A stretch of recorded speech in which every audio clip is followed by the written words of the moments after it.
Live mula sa GMA Network Center, ito ang 24 Oras. Magandang gabi po, Luzon, Visayas at Mindanao.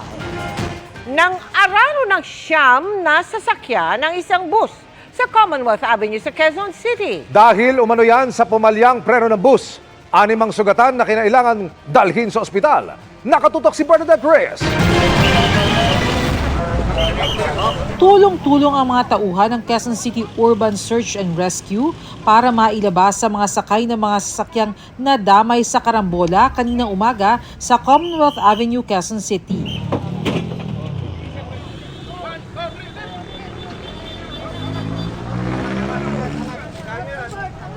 Animang dinala sa pagamutan, habang ang iba namang nagtamo ng minor injuries, hindi na nagpadala sa ospital. Ang pampasaherong bus na ito na ayon sa konduktor ay unang nawalan umano ng preno, nabasag ang windshield at nabaklas ang pinto.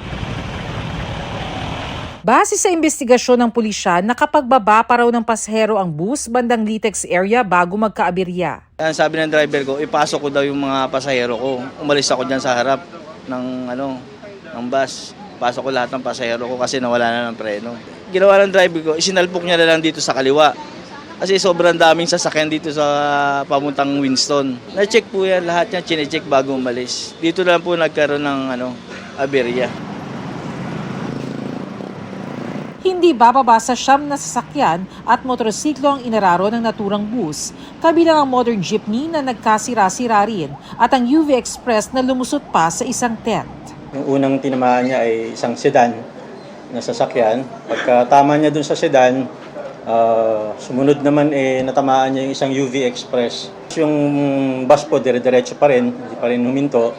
Tinamaan naman niya yung isang modern jeep. Kung mapapansin nyo, grabe yung pinsala sa bus na ito, pati na doon sa mga nadamay na sasakyan. Pero sa kabila nito, nagpapasalamat pa rin ang mga driver at ang mga pasahero dahil walang lubhang nasaktan sa aksidente. Ang driver ng modern jeep na kasama sa mga nabangga, labis ang pasasalamat. Lalo't nawalan pa raw siya ng malay na mangyari ang aksidente. Nakarinig ako ng malakas na kalabog sa likuran ko. Sa lakas ng impact, nawalan ako ng malay. Papasalamat din ako na nag-seatbelt ako. Kung hindi ako nag-seatbelt, matilapon ako. Tumanggi na magbigay ng pahayag ang driver ng bus maliban sa paghingi ng paumanhin sa mga nadamay sa insidente. Hindi ko lang po sinasadya dyan na wala po talaga ng preno. Maaari siyang maharap sa kasong reckless imprudence resulting in damage to property and multiple physical injuries. Para sa GMA Integrated News, Bernadette Reyes, nakatutok 24 Oras. Nauwi sa pambabato at pananakit ng mga umaalmang residente ang isang demolisyon sa Maynila. Ikinasugat siya ng 4 kabilang ang miyembro ng demolition crew na hinataw umano ng kahoy kaya nahulog mula sa bubong. Nakatutok si Oscar Oida. Umulan ng bato, kahoy, bote, bakal at iba pang gamit sa bahaging ito ng Jose Abad Santos bandang alas 9 ng umaga. Pag-almayan ng mga residente sa ikinasang demolition operation sa kanilang lugar.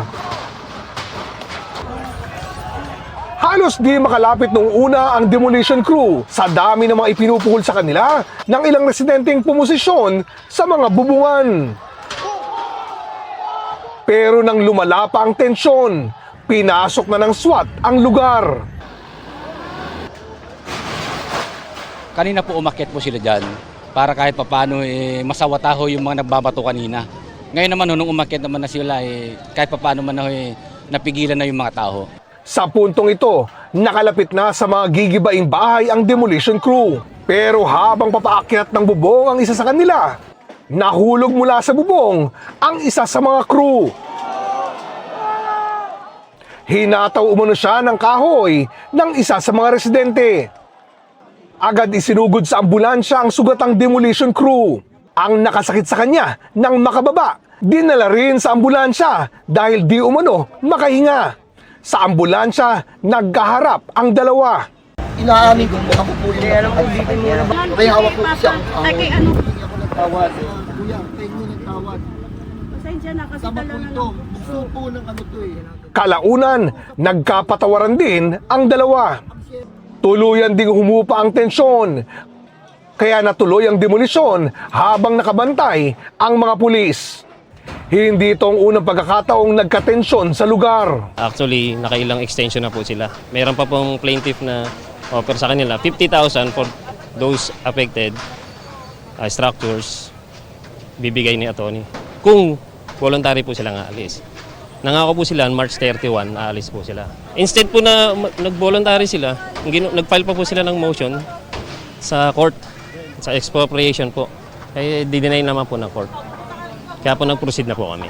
Paliwanag ng kagawad sa lugar, dala lang ng emosyon, kaya naging palaban ang ilang residente. Meron po silang pinapirma sa mga tao. Yung pinapirma po nila yung for attendance. Mga nakaraan buwan pa yun. Ngayon nagulat kami yung pangalan na yun na may pirma, ginamit po nila sa mga papeles nila yun. Kaya po nagkaroon ng ganito. Bukod sa nahulog na tauhan ng demolition crew, nasugatan din ang isa pa niyang kasamahan at 2 iba pang pulis. Kakasuhan po namin sila ng direct assault at saka po yung depende po sa sheriff kung meron po tayong obstruction of justice. Para sa GMA Integrated News, Oscar Oida nakatutok, 24 oras. Nilinaw ng NAPOLCOM na buong kapangyarihan ng isang PNP chief ang hawak ng acting chief na si Police Lieutenant General Jose Melencio Nartates Jr. Yan ay kahit hindi pa siya 4-star general, habang hindi retirado si Police General Nicolas Torre III. Nakatutok si June Veneracion. Siya na ang umuukupa sa Office of the PNP Chief at nakalipat na rin sa White House ng Camp Crame, ang official residence ng pinuno ng pulisya. Pero may hindi pa rin makukuha si acting PNP Chief Jose Melencio Nartates Jr. hanggang di nagre-retiro si dating PNP Chief Nicolas Torre III, ang ika-4 na estrella sa balikat. Sa batas kasi, isa lang ang 4-star general sa pulisya at hawak yan ni Torre. I'm still a policeman with a 4-star general rank. Pero sabi ng National Police Commission o NAPOLCOM, wala namang diferensya kahit 3 estrella lang ang suot ni acting PNP Chief Jose Melencio Nartates Jr. PNP Chief po siya. Full po ang kanyang powers. Kaya po kailangan pong i-affirm ng NAPOLCOM yung kanyang acting capacity. Kahit hindi agad ma-promote na 4-star general si Nartates, habang hinihintay ang pagre-retiro ni Torres sa 2027 o pagtanggap ito ng ibang posisyon, sabi ng NAPOLCOM, walang hadlang para gampanan ni Nartates ang papel bilang acting PNP chief. Nangyari na rin ito nung naging PNP chief sa Senador Panfilo Lacson. Hindi agad siya na-promote na 4-star general dahil hawak ito ng kanyang pinalitan na si Santiago Alinio. May mga nangyari na po dati sa ating kasaysayan ng ganon. It's not the most ideal, but it is possible.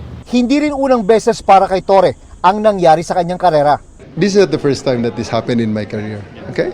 And it happened time and again, pabalik-balik yan. And, I just came back, bounced back, and do something again, and be credited for it. Redeem myself. Ganun lang. Sa ngayon, wala pang linaw kung magre-retiro siya ng maaga at di rin diretsang nasagot kung tatanggap ba siya ng bagong posisyon sa gobyerno.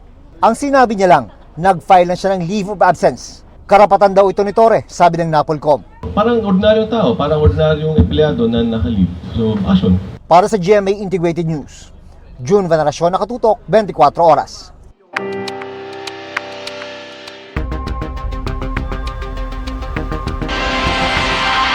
Pinatawan ng 70 araw na preventive suspension ng dating hepe ng CIDG dahil sa umano'y panggugulo sa investigasyon ng mga nawawalang sabungero. Sabi ng NAPOLCOM, may 4 pang pulis na dagdag sa mga iniimbestigahan, kabilang ang isang aktibong general. Nakatutok si June Veneracion.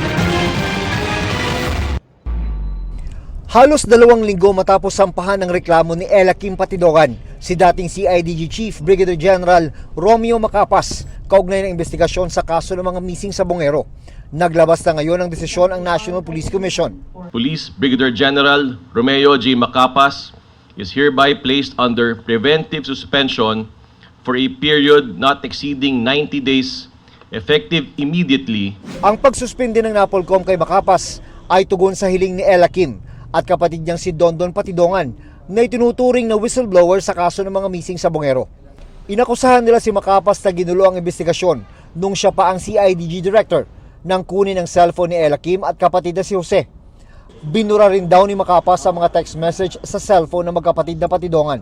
The Commission, after a careful and judicious evaluation of the records and the motion, finds that there exists substantial legal and factual basis to warrant the grant of the motion for preventive suspension. Okay lang daw ito, sabi ni Macapas. Normal na proseso raw ang preventive suspension. Sasagutin na lang daw niya ito sa NAPOLCOM. Habang nagpapatuloy ang investigasyon ng NAPOLCOM sa kaso ng mga missing sa Bungero, may mga bagong pangalan daw ang lumulutang. Isang active police general at 3 iba pang opisyal ang nadagdag daw ngayon sa kanilang iniimbestigahan.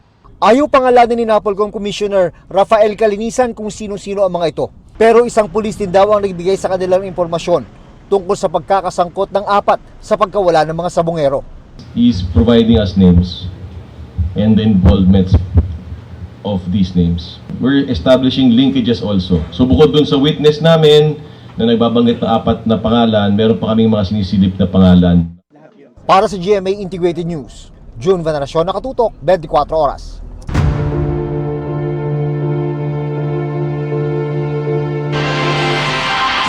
Isinisi ng isang mambabatas sa itinayong kalsada sa Zapote River ang pagkipot umano nito sa dahilan ng mabilis sa pagbaha sa isang barangay sa Las Piñas. Pero ang sabi ni dating Senador Cynthia Villar na isa sa mga may proyekto nito, pangmatagalang solusyon ito sa baha. Nakatutok si Maki Pulido.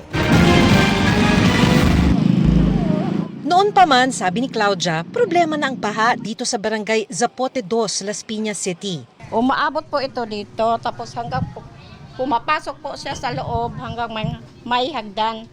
Hanggang dito po. Nitong Hulyo lang dahil sa ulang dala ng habagat, binaha ang maraming lugar sa lungsod.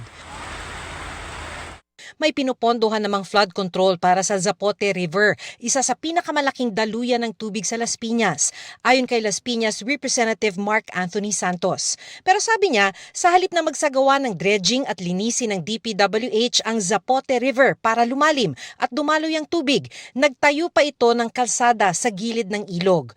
Kumipot tuloy-an niya ang ilog at mabilis nang umapaw, kaya mabilis bumaha sa syudad. Malaki po ang inoccupy nito doon sa Zapote River, na kung saan makikita natin ngayon na talagang medyo nabawasan yung puwang or yung luwang ng river na nagdudulot ngayon ng problema dito sa Las Piñas.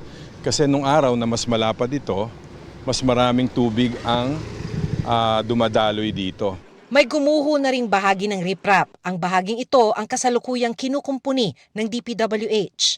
Itong river na to, hindi dapat tinayo po ito para gawing kalsada. Ito po ay para linisin lang ang river. Pero kitang-kita nyo po, ang mga nag-initiate ng mga predecessors ko po dito. Conflict of interest po, very clear dito. Kasi po lahat po ng kalsadang dinaanan dito, papunta po doon sa mga lupa nila ng mga Villar.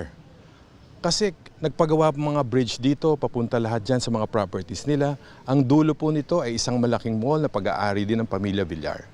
Ayon kay Congressman Santos, noon pang 2012 sinimula ng kalsada na may haba na ngayong hindi bababa sa 10 kilometro. Habang binabaybay namin ang Las Piñas Zapote River Road, may mga poster na nagsasabing proyekto ito ng magkapatid na Senador Mark at Camille Villar at kanilang inang si dating Senator Cynthia Villar. Si Santos ang nakalaban at nakatalo kay Cynthia Villar sa pagka-congressman noong nakaraang eleksyon. Wala naman pong question. Sino naman po magbe-benefit dito? Nagrereklamo po ang mga kababayan ko sa baha ngayon. Maging mga creek, tinayuan na rin ng kalsada, tulad dito sa Talong Creek, Barangay Pulang 2. Ang bahaging ito ng creek, nagbuka ng kanal sa kipot dahil sa itinayong kalsada. Noong September 2024, ayon sa mga residente, gumuho ang retaining wall dahil sa dami ng tubig at naipong mga basura sa creek. Sa unang pagkakataon, binaha ang kanilang subdivision. Gumiba siya, nag-breach yung aming wall, pinasok kami ng tubig. Kinakatakot namin, papasok na naman ang tag-ulan, wala nang tutulog dito. Sa pahayag ni dating Senator Cynthia Villar, sinabi niya na ang Las Piñas-Zapote River Drive ay isang flood control at traffic decongestion project upang ma-rehabilitate ang Las Piñas River at makapagbigay ng pangmatagalang solusyon laban sa pagbaha sa lungsod. Bukod sa pagkontrol sa baha at rehabilitasyon ng ilog, kasama rin daw sa layunin ng proyekto ang pagluwag ng trapiko at pagkonekta ng mga komunidad. Patunay daw ang River Drive na prioridad nila ang mga proyektong makakatulong sa pagkontrol ng baha, paglilinis at pag-unlad ng kanilang lungsod. Git ni Villar, ang paratang na ginawa ito para palabasing pabor lamang sa ilang pribadong ari-arian ay isang paninirang politikal na wala umanong basehan. Para sa GMA Integrated News, Maki Pulido, nakatutok 24 oras. Tinawag ni Vice President Sara Duterte na sirkus at sarswela ang investigasyon ng Administrasyong Marcos sa mga anomalya sa proyekto kontra baha. Halos pareho ang naunang banat ng kapatid niya, pero tugon ng palasyo. Manood siya dahil lahat iimbestigahan. Nakatutok si Ivan Mayrina. Sa unang pagkakataon, magkakasabay sa The Hague sa Netherlands ang 4 na anak ni dating Pangulong Rodrigo Duterte. Alinsunod umano sa kanyang hiling. Nasa mabuting kalagayan ng Pangulo ayon kay Vice President Sara Duterte, pero pinababantayan ng mga kinakain dahil mataas ang niyang sugar. Masaya siya na nakabisita kami ng apat. May humingi ng reaksyon sa bise kaugnay ng investigasyon ng administrasyon sa mga flood control projects. Sang-ayon ng bise rito, pero kailangan anyang palawakin. Huwag tayo tumigil sa flood control projects dahil noong 2024, last year, nagsabi na ako sa school building program pa lang ng Department of Education, pinaghati-hatian na ng members of the House of Representatives, walang nagsasalita, walang nag-iimbestiga. Sinusubukan pa namin kunan ng pahayag ang Malacanang at Kamara, kaugnay sa sinasabing ito ng bise. Hinamon din ng bise na laliman pa ang utos sa lifestyle check sa mga kawani ng gobyerno o yung pagtiyak na hindi sobra sakita nila ang kanilang pamumuhay. Hindi lang yung elected public officials ha, pati yung mga appointed public officials. Dapat deep dive kung sino yung mga dummy. Ilabas yung mga dummy ng mga public officials. Nauna nang sinabi ng palasyo na lahat ng opisyal ng gobyerno ay isasalang sa lifestyle check at uunahin ang DPWH. Nang tanungin kung may payo ang bise para resolbahin ang problema, ayoko magbigay ng libreng advice. Panoorin na lang natin sila sa circus nila. Panoorin na lang natin sila sa kanilang sarswela. Dito nalalayo sa puna ng kapatid niyang si Davao City Acting Mayor Baste na sinagot na rin ng Malacanang. Wala raw pipiliin.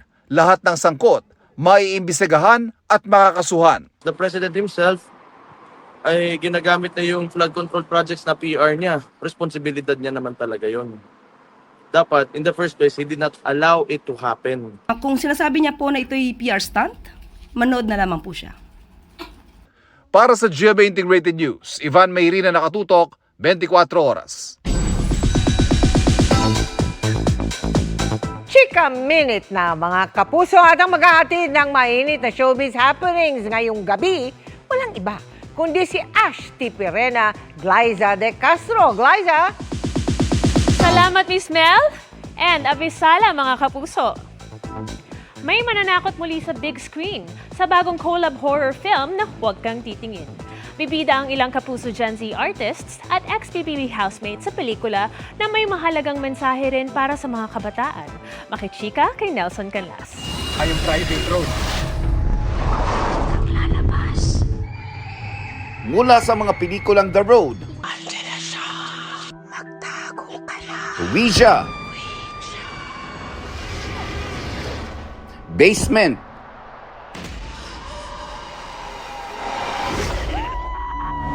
at pinaka-latest ang mind-bending horror film na P77. Magpapatuloy sa pananakot ang GMA Pictures sa bago nitong handog na proyekto. Ka-collab ang Mentor Productions. Pagsasamahin sa proyekto ang ilang kapuso Gen Z cast tulad nina Sofia Pablo at Allen Ansay, Marco Massa, Sean Lucas, ex-PBB housemate Michael Sager, Charlie Fleming, Josh Ford, Kira Ballinger at Shuvi Etrata with her TDH Anthony Constantino, sa pelikulang Huwag Kang Titingin. Siyempre po nakakakaba. Una sana hindi kami multuhin. And exciting kasi I'm a big fan of horror movies. Sobrang excited ako kasi first movie ko talaga to and talagang medyo mabigat yung, yes po, and mabigat talaga yung character. Parehas pa naman kami ni Sophie. Ako kasi matatakotin, siya magugulatin. So, tingnan natin dito, mukhang magiging totoo yung mga reactions namin. Bukod sa katatakutan, may mahalagang mensahe ang ipaparating ng pelikula sa mga kabataan. Maganda din yung message na gusto namin ibigay as a Gen Z cast. It's a very young cast and I feeling ko the camaraderie that we'll have will be exciting para ipakita namin na bakit huwag ka titingin. Sina Shuvi at Kira, excited na para sa mga gagampanan nila na roles sa Huwag Kang Titingin. It's my first ever movie, kaya I'm really excited at the same time kinakabahan kung ano yung mangyayari. But I'm super duper grateful. This is the first project that I will be doing with GMA, so I'm super grateful. Thank you po GMA. I'm looking forward to it. I can't wait to work with, my GMA friends. Para simulan ang collab na ito, lumagda ng kasunduan sina GMA Network Senior Vice President at GMA Pictures President, Attorney Annette Gozon Valdez, Senior Vice President of GMA Public Affairs at Executive Vice President of GMA Pictures, Nessa Valdelion, at Mentor Productions President and CEO, John Brian Diamante. To commemorate this momentous event, inirigalo ng Mentor Productions sa GMA Pictures ang isa sa mahalagang pieces ng kanilang kauna-unahang pelikula, ang rebulto ni Padre Juan Severino Malyari, na ginamit sa 2023 horror drama film na Malyari. Excited ako because we've been talking about collaborating since 2 years ago, and we've known Mentor to be a very, very good horror movie producer. We have a great story. It's something new. We have an exciting cast, and with this strong partnership nga, I feel that nandito lahat ng recipe for success. Sobrang natutuwa sa generosity ng GMA to work with, alam niyo naman, isa sa pinakamalaki, diba, sa industriya ng entertainment dito sa ating bansa, to extend, diba, to extend their arms sa mga baguhan kagaya namin. So napakalaking event nito para sa amin. Nelson Canlas, updated sa Showbiz Happening.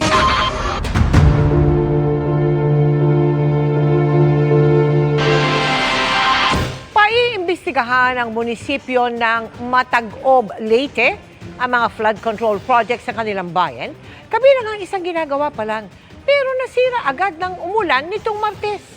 Ipinatigil muna ang proyekto dahil hindi umano ikinonsulta sa kanila ng DPWH. Nakatutok si Luan May Rondina ng GMA Regional TV.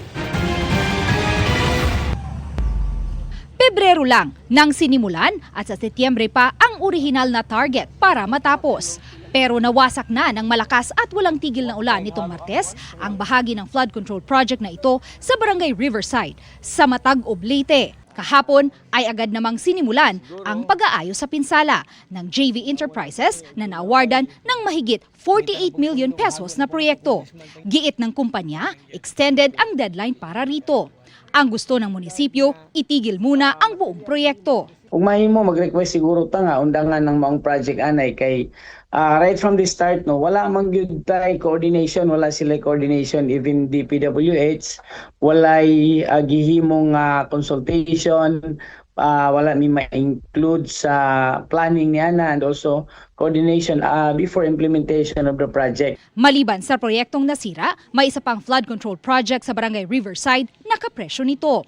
Meron ding isa pang proyekto sa Barangay Santo Rosario naman na nagkakahalaga ng mahigit sa 96 million pesos. Ayon sa alkalde, magpapasa ng resolusyon ang Konseho ng Bayan para imbestigahan kung nasunod ng mga flood control project sa bayan ang program of works ng proyekto. Naanata karoy katungod kay tagaan tag katungod sa atong presidente para pagpanginano aning mga proyekto nga gihimo sa atong lungsod aning DPWH o mga contractors. Sayang kayo ang kwarta nga gipangita sa atong congressman. Para sa GMA Regional TV at GMA Integrated News, Luan Merondina, nakatutok 24 oras.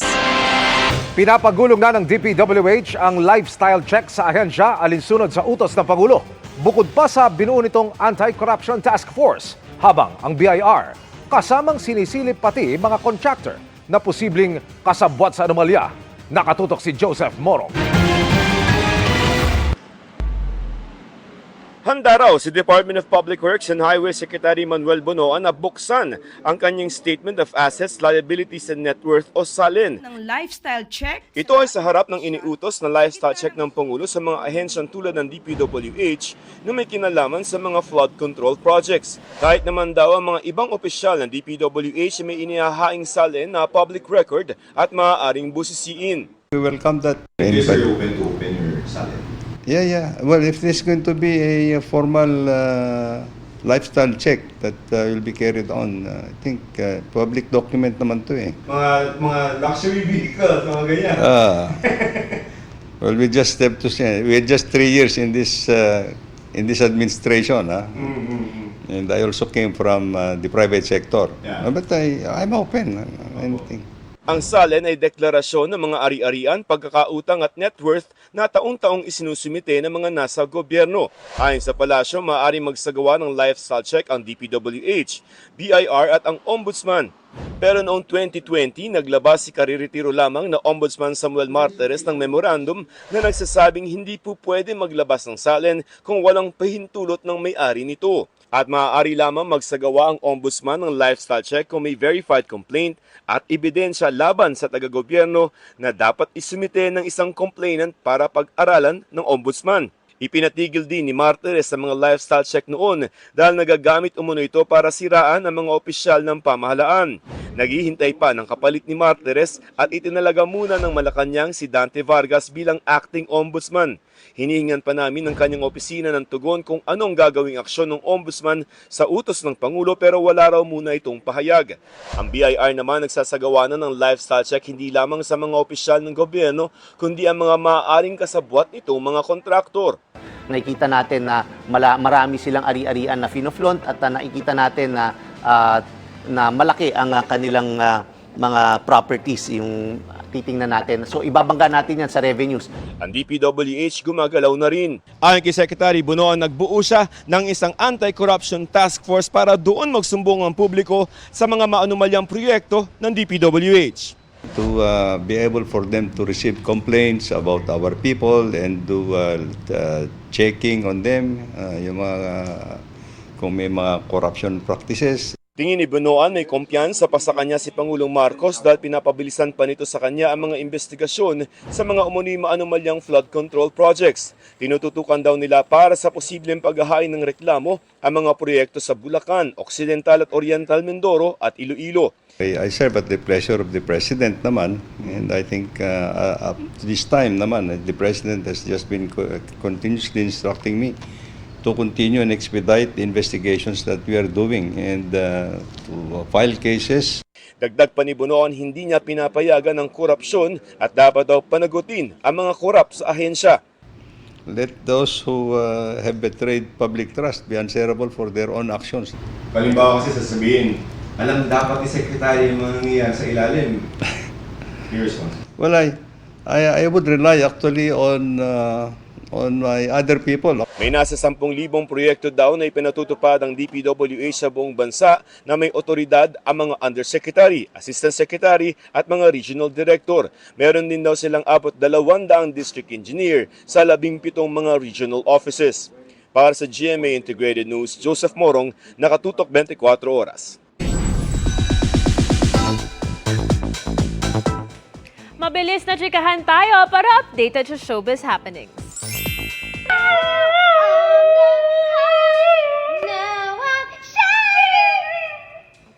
Together, they are glowing. Up, up, up with their voices, sina Kapuso fashion icon Heart Evangelista at fur baby niyang si Panda. Ang pagbo-vocalize ng dalawa, golden moment para sa mga aliw na fans. Glowing din ang genuinely happy si Bea Alonzo as she explores Croatia. Sa IG, ibinahagi ni Bea ang ilang snaps sa kanyang stunning European destination.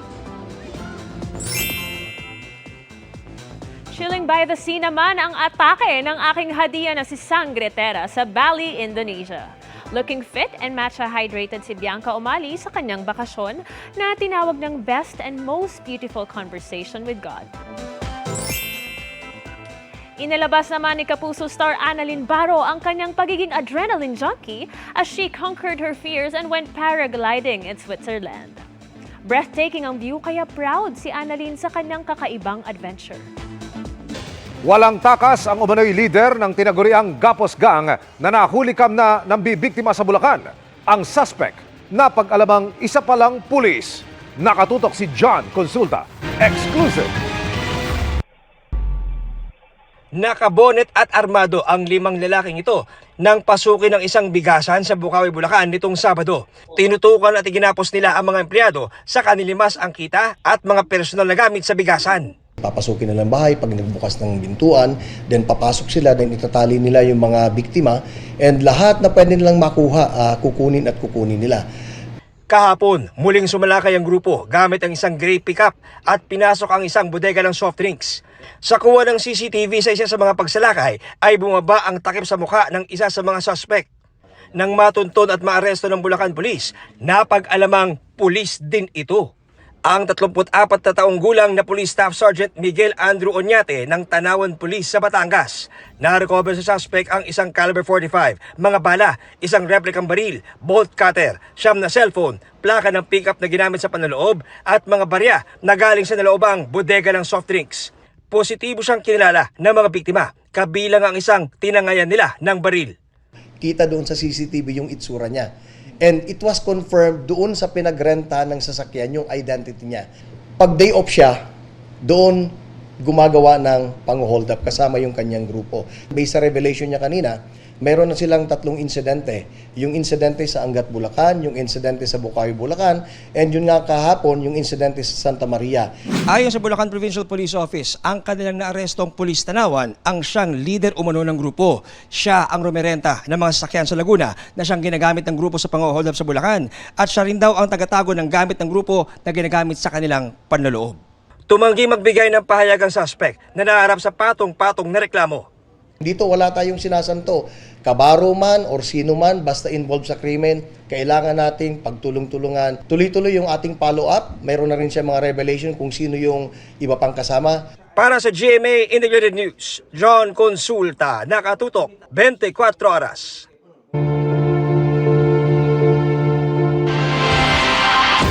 Gumuho ang isang bahagi ng flood control project sa Mandaue City. Kasunod ng ilang araw na pagulan, sa inspeksyon ng DPWH, lumabas na structurally unstable ang bahagi ng proyekto.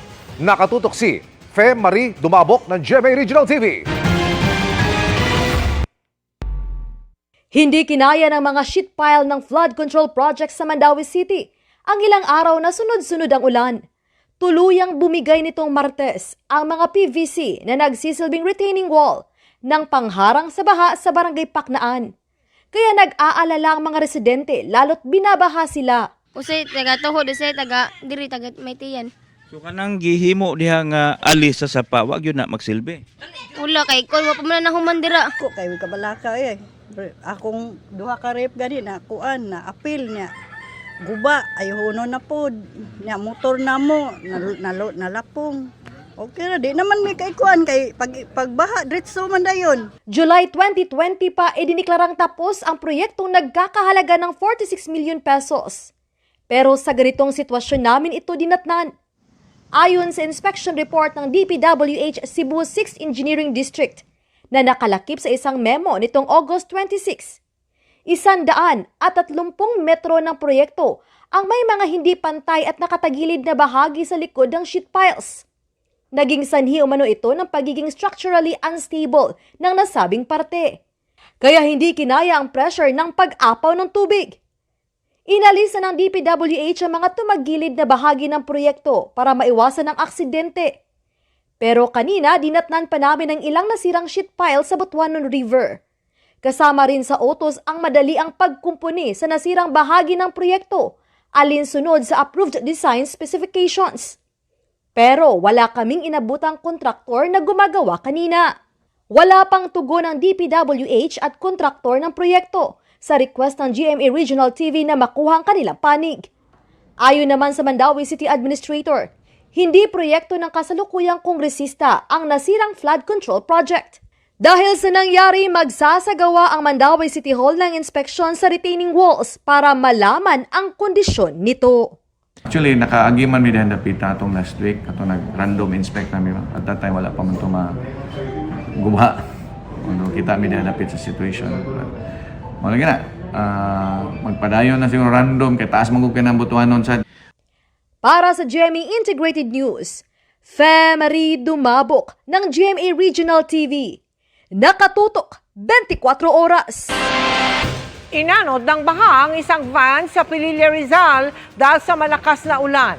Hindi lang mga bahay ang nalubog sa tubig, kundi pati ilang paaralan. Apektado rin ng baha ang aabot sa 2,000 pamilya sa Maguindanao del Sur. Nakatutok si JP Soriano.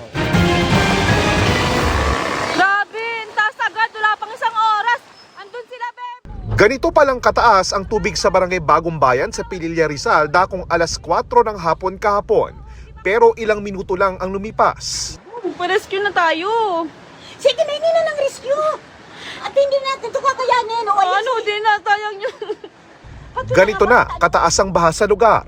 Halos rin na ang van na ito dahil sa malakas na ragasan ng baha. Maya-maya, Ay na, ayun pa. Daddy, silangay na. Silangay na yung van, manana. ang naturang van tuluyan ng inanod, nakatagilid at basag na ang mga salamin ng abutan ng mga residente. Kung saan pinagtulong-tulungan itong buhatin. Ayon sa uploader ng video na may-ari rin ng van, may laman pang mga paninda ang inanod na sasakyan. Wala na, lubog na lahat ng gamit. Yan mo nga yan, Dad. Pinasok rin ng tubig ang mga bahay na nagpalubog sa mga gamit. Ito po yung kanti ng school. Hindi rin pinatawad pati loob ng eskwelahang ito na nalubog naman sa putik. Puno rin ng putik ang covered court ng paaralan. May mga humambalang ding putol na mga sanga ng puno. Sa barangay Hulo naman, kinailangan ng i-rescue ng otoridad ang ilang mga residenteng apektado ng baha.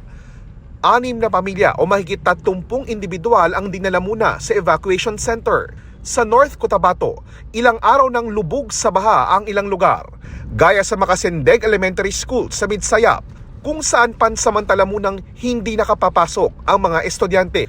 Ganyan din ang sitwasyon sa Datos Salibo, Maguindanao del Sur, kung saan aabot na sa 2,000 pamilya ang apektado ng baha. Kanina, malakas na buhos ng ulan sa ilang bahagi ng Metro Manila. Ayon sa Pag-asa, dulot ng low pressure area na naging bagyo na at habagat ang pag-ulan sa mga nabanggit na lugar. Para sa GMA Integrated News, JP Soriano, nakatutok 24 oras. Maki-update naman tayo tungkol sa low pressure area na nabuo bilang bagyong Jacinto. Kasama si Amor La Rosa ng GMA Integrated News Weather Center. Naku Amor, hanggang kailan ba itong mga nararanasan nating pag-ulan?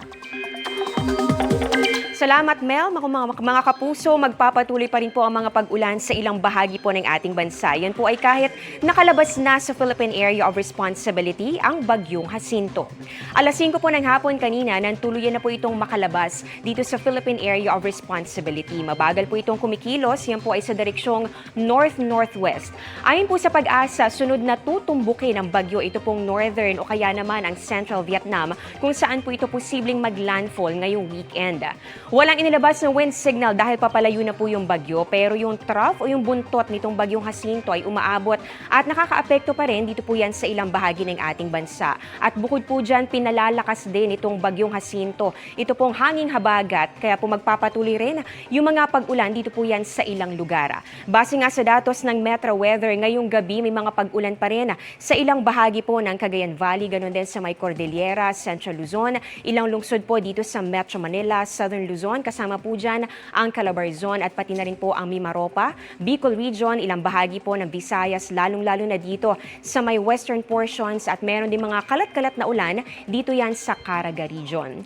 Bukas ng umaga, halos ganito rin po ang inaasahang panahon, lalong-lalo na sa may southern Luzon at pati na rin sa ilang bahagi ng Visayas. Pagsapit po ng hapon, mas malawakan na po ang mga pag-ulan. Inaasahan po natin halos buong bansa na po yan at meron po mga matitinding buhos, kaya posible pa rin po yung mga pagbuhos ng mga ulan at yan po ay dahil po dito sa thunderstorms na magdadala rin po ng banta ng mga pagbaha o di kaya naman ay landslide, kaya po maging alerto. Dito naman sa Metro Manila, sisilip-silip pa ang araw sa umaga o kaya naman sa tanghali, kaya medyo mainit po ang panahon. Mas mataas pa rin ang tsansa ng ulan, lalong-lalo na po yan sa hapon o kaya naman po sa gabi. Kaya kung may lakad po kayo, huwag pa rin kalimutang magdala ng payong. At eto, kung hanggang kailan magtatagal ang maulang panahon, ayon po sa Pag-asa, pwedeng hanggang weekend pa yan sa malaking bahagi nitong Mimaropa, pati na rin po dito sa may Visayas at ilang bahagi po ng Mindanao. Dahil pa rin po yan sa patuloy na pag-iral nitong hanging habagat o yung southwest monsoon. Dito naman sa natitirang bahagi po ng ating bansa, makakaranas naman ng generally fair weather condition pero may chance pa rin ng localized thunderstorms sa hapon o gabi. At mga kapuso, patuloy rin po tumutok sa updates, lalo't meron po tayong minomonitor na cloud clusters o kumpol ng mga ulap. Dito po yan sa paligid po ng Pilipinas na posibleng mabuo rin bilang mga bagong low pressure areas sa mga susunod na araw. Yan muna ang latest sa ating panahon. Ako po si Amor La Rosa para sa GMA Integrated News Weather Center. Maasahan anuman ang panahon. Pinalaga ng alkalde ng San Mateo sa Rizal ang pagtatapon ng basura ng Maynila sa landfill sa kanilang lugar. Pangamba ng munisipyo, mapuno ang kapasidad ng landfill at tumaas ang banta sa kalusugan ng mga residente. Ang sagot ng MMDA at ni Manila Mayor Isko Moreno sa pagtutok ni JP Soriano. Dahil magsasara na ang Navotas Sanitary Landfill, sa New San Mateo Landfill na sa Rizal, magtatapon ng basura ang lungsod ng Maynila. Pero pumalag ang alkalde ng San Mateo Rizal. Sinadya namin siya pero tumanggi munang humarap sa GMA Integrated News. Pero sa naunang pahayag ay sinabi ni Mayor Bartolome Rivera Jr. na nagulat sila sa pahayag ni Manila Mayor Isko na ililipat sa kanilang landfill ang pagkatambak ng basura ng Maynila. Wala anyayang konsultasyon o abiso man lang sa munisipyo. Dagdag niya, ang pagkakaintindi niya ay alternatibo lang itong tambakan sakaling mahinto ang operasyon ng landfill sa Rodriguez Rizal. At hindi ito nakadesenyo para tumanggap ng basura mula sa mga malalaking syudad. Pangamba ng munisipyo, kung matuloy ang plano, mapuno ang kapasidad ng landfill, bumigat ang trapiko at tumaas ang banta sa kalusugan at kaligtasan ng mga taga San Mateo. Mula po sa munisipyo ng San Mateo Rizal ay aabutin pa ng mahigit 30 minuto ang biyahe papanik dito sa New San Mateo Sanitary Landfill at ngayong hapon nga po ilang truck ng basura mula sa lungsod ng Maynila ang nakita nating papasok na ngayon dito sa Sanitary Landfill ng San Mateo. Giit ng MMDA, nagkaroon naman ng koordinasyon bago ito ipinatupad. Dati na anyang nagtatapon ang ibang lungsod sa San Mateo at dagdag lang ito. Just a matter of siguro communications dahil hindi lang siguro namin na sabi agad kay Mayor Ome na may additional volume na dadalhin doon sa San Mateo landfill. Pero again, it is within doon sa ECC at doon sa volume na capacity allowed under the law. Sabi naman ni Moreno, ginawa naman nila ang lahat para makahanap ng bagong pagtatapunan nang malamang isasara ang Navotas Sanitary Landfill. Due to lack of material time, kasi 2 buwan pa lang ako mayor, so we created in 2 weeks time our own small transfer station and we required our private partners to buy new hauling, no? The word is hauling truck.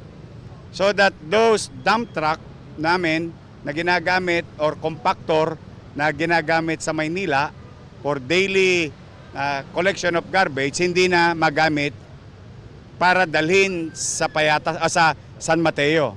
Gayunpaman, sabi ng MMDA ay nakatakda na sila makipag-usap kay San Mateo Mayor Rivera. Para sa GMA Integrated News, JP Soriano, nakatutok 24 oras. Iniharap sa Kamara ng ilang civil society organization ang review o pagsusuri nila sa panukalang 2026 national budget. Kabilang sa pinangangambahan nila ang lumolobong utang ng Pilipinas. Nakatutok si Tina Panganiban Perez. Sa kauna-unahang pagkakataon, iprinisinta ng ilang civil society organization sa House Committee on Appropriations ang kanilang People's Budget Review sa panukalang 2026 budget. Sabi nila, kulang ang alokasyon sa mga pangunahing serbisyo at pangangailangan gaya ng edukasyon at agrikultura. Halimbawa, 25.4 billion pesos lang daw ang inilaan para sa pagpapatayo ng mga classroom. Di sapat para mapunuan ang kakulangan sa classroom na ayon sa Center for People Empowerment in Governance o CENTEG ay nasa 200,000 na. Ang dating 12 billion pesos naman daw para sa textbooks at instructional materials, naging 11 billion na lang. In 2026, for every 100 pesos, only 38 pesos is left for actual programs and projects after mandatory expenses. This means fewer resources for health, education, labor, mobility, and social protection. We urge Congress to cut pork, waste, and abuse so that more funds can go to lifeline services. Madali pa ring mauwi ang pondo sa pork barrel, confidential funds, at mga proyektong nagsisilbi lang sa interes ng iilan. Nababahala rin ang mga civil society organization sa lumolobong utang ng bansa. We express concern that the national debt is projected to reach 19 trillion pesos, with debt servicing alone consuming approximately 14.4% of the total appropriations. A trend demanding immediate policy action. Wala naman pong masamang mangutang kung ang ating inuutang ay mapupunta sa mga produktibong paraan. At nakikita natin na may kakayahan naman tayo na magbayad. Pero sa nakikita po natin, ang National Expenditure Program is just like borrowing from one credit card to pay for another credit card. That is bad news to financial management. Panawagan ng mga CSO, mas aktibong partisipasyon nila sa budget process para mas masigurong mapupunta sa tama ang pondo. Ayon sa House Committee on Appropriations, linggo-linggong gagawin ang People's Budget Review at makakapagtanong na rin ang mga civil society organizations sa budget briefing sa pamamagitan ng mga vice chairperson ng komite. They could send their questions 24 hours ahead so we can ask the vice chairperson of the Committee on Appropriations sponsoring that particular agency or presiding over that particular committee hearing to be the ones asking the questions. In the future, kung it is a very valid suggestion that the committee can consider yung mga institutional changes or amendments para mas lalong maging maganda at effective yung ating budget. Para sa GMA Integrated News, Tina Panganiban Perez, nakatutok, 24 oras.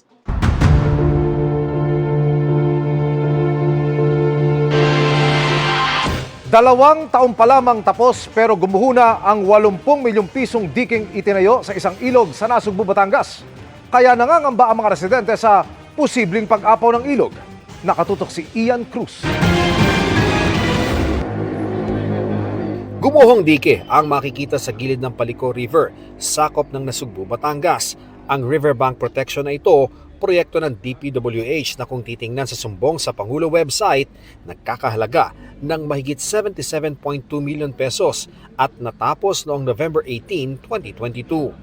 Dati raw dito sa kinatatayuan ko hanggang dito pa yung taas ng dike, pero nung manalasa nga yung bagyong Christine, bumagsak yung dike at makikita nga po natin dito matindi ang naging pinsala nitong konkretong bahay nang bumitaw yung dike dito. Ito ang mga imahe na ibinigay sa GMA Integrated News ng isang residente na nakapagdokumento sa naging pinsala matapos dumaan ang bagyong Christine noong October 2024. Halos 2 taon lamang ito matapos ang proyekto. Ngayon, nag-aalala ang mga residente sakaling muling rumagasa ang tubig sa Palico River na nasa pagitan ng mga bayan ng Nasugbu, Lian at Tuwi. Nangangamba kami dyan dahil gawa nga ng pag lumaki ulit, makakalkal na naman yung lupa, aaboto nila, baka umabot hanggang doon sa may amin. Ang engineering district na nagpatupad ng proyekto ay ang pinamumunuan ng na-entrap na DPWH District Engineer na si Abelardo Calalo. Si Calalo ay naaresto matapos umanong magtangkang suhulan si Batangas 1st District Representative Leandro Leviste. Sinubukan naming kunan ng pahayag ang DPWH 1st Engineering District ng Batangas pero hindi naman daw sila maaring magsalita. Sabi naman ng ilang opisyal ng Nasugbu LGU na nakausap namin, ipapa-assess daw sa Municipal Engineering at Municipal Disaster Risk Reduction and Management Office ang nangyari sa flood control project sa Palico River. Pinuntahan namin si Calalo sa kanyang detention cell sa Taal Municipal Police Station pero ayon sa isang source sa pulisya, nakalaya na ito matapos umanong magpiyansa sa reklamong corruption of public officials at Anti-Graft and Corrupt Practices Act. Sinisika pa naming makuha ang panig ni Congressman Leviste. Para sa GMA Integrated News, Ian Cruz, nakatutok 24 oras. Simula na ngayong araw ang kampanya para sa Bangsamoro Parliamentary Elections. Dahil dito, mas naghigpit na sa seguridad sa rehiyon. Sa Maguindanao del Sur, naglatag ng mga checkpoint para tiyakin ang pagpapatupad ng election gun ban. Tiniyak naman ng Philippine Army ang dagdag pwersa ng mga sundalo sa rehiyon para tiyakin ang seguridad ng mga residente. Paalala ng COMELEC sa mga kumakandidato, sumunod sa mga patakaran sa loob ng 45 araw na kampanya. Sa October 13, nakatakda ang BARM elections. Mga kapuso, pinarangalan sa 21st Philippine Quill Awards ang GMA Integrated News. Ginawaran ng prestiyosong Award of Merit ang GMA Integrated News Digital Digest sa ilalim ng Publications category ng Communication Skills Division. Ayon kay Senior Manager and Deputy Head of Digital Innovation and Strategy Lab, Bernice Marie Sibukaw, malaking inspirasyon na pinarangalan ng Digital Digest. Wala pang isang taon pagkatapos itong ma-launch. Layo ng Digital Digest na mabigyan ng mas malawak na access ang lahat sa content ng GMA Integrated News. Ang Philippine Quill Awards ang itinuturing na pinaka-prestiyosong awards program sa larangan ng business communication.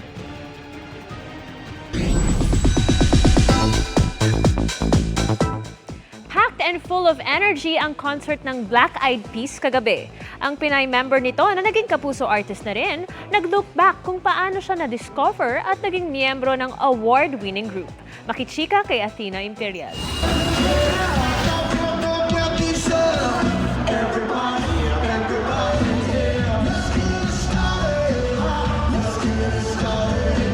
Fit for their comeback concert ang first song ng Black Eyed Peas na Let's Get It Started para sa concert party kagabi sa Pasay. Ang hit single nagpasigla sa excitement at energy ng crowd. Sustain na sustain sa buong concert dahil na rin sa lineup ng performances ng award-winning hip-hop group.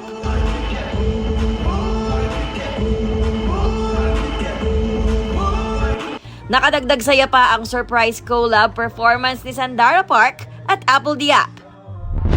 During the concert, BEP's J. Ray Soul proudly announced her Filipino roots. Inuwento rin niya kung paano siya naging miyembro ng grupo. Yes, I started from the Boys Philippines, and the moment that changed my life is when this man right here discovered me. So from a small town girl in Laguna to now touring all over the world with the Black Eyed Peas. Make some noise for Apple Diap, everybody.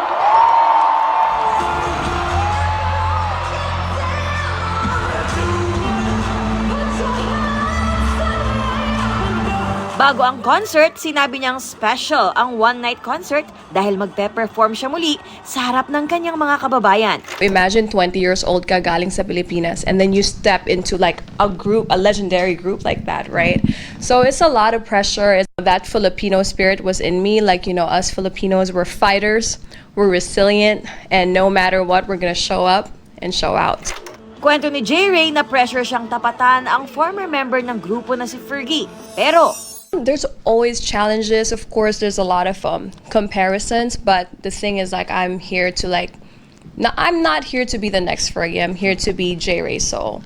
Bago maging miyembro ng Black Eyed Peas, nakilala rin siya bilang Jessica Reynoso, grand finalist ng second season ng Popstar Kids. Naging kapuso artist rin siya. Actually, like, growing up with my singer friends, like, I've built like a family and community nung bata ako sa Popstar Kids. I remember I was performing with Julianne San Jose and Rita. Bago rin ang concert kagabi, binisita ng Black Eyed Peas ang hometown ni Apple Diap sa Pampanga. Ibinida ni Apple ang kalyeng ipinangalan sa kanya. And dedicated a street to Apple. And it's the street. At tinakam ang kanilang followers sa mga pagkaing Pinoy na inihanda ng kanyang ina. Yung kanin, chicken adobo, and sinigang. So this is a traditional Filipino comfort meal. Athena Imperial updated sa Showbiz Happenings. And that's my chika this Thursday night. Sa ngalan ni Iya Arellano, ako po ang inyong Ashti Perena, Glyza De Castro. Miss Mel, Sir Emil. Salamat sa iyo, Glyza. Thanks, Glyza. At yan ang mga balita ngayong Huwebes. Ako po si Mel Tiangco para sa mas malaking misyon. Para sa mas malawak na paglilingkod sa bayan, ako po si Emil Sumangil. Mula sa GMA Integrated News, ang News Authority ng Pilipino. Nakatuto kami 24 oras.